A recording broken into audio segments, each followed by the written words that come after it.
Hi everyone, welcome back to our channel వంటింటి కథ. ఈరోజు మన రెసిపీ వచ్చేసి చిక్కుడుగాయ ఫ్రై.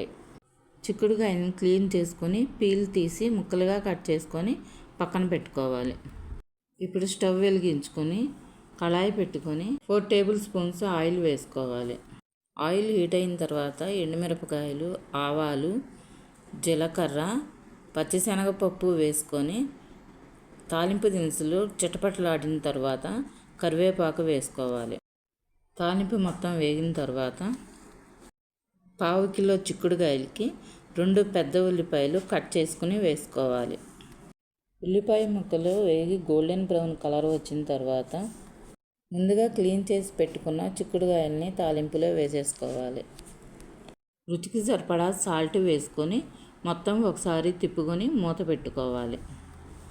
చిక్కుడుకాయ ముక్కలు కొద్దిగా మెత్తపడిన తర్వాత దంచి పెట్టుకున్న 5-6 వెల్లుల్లి రెబ్బల్ని వేసుకొని కూర మొత్తం కలిసేలాగా తిప్పుకోవాలి.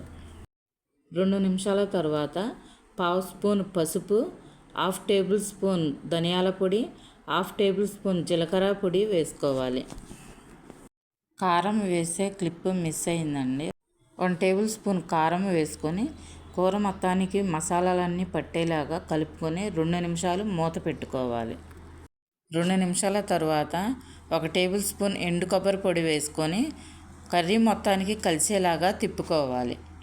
కొబ్బరి పొడి కర్రీ మొత్తానికి బాగా కలిసిన తర్వాత స్టవ్ ఆఫ్ చేసుకొని కొత్తిమీర చల్లుకోవాలి. అంతే, ఎంతో రుచిగా ఉండే చిక్కుడుకాయ fry ready. If you like this video, please do like, share and subscribe to వంటింటి కథ.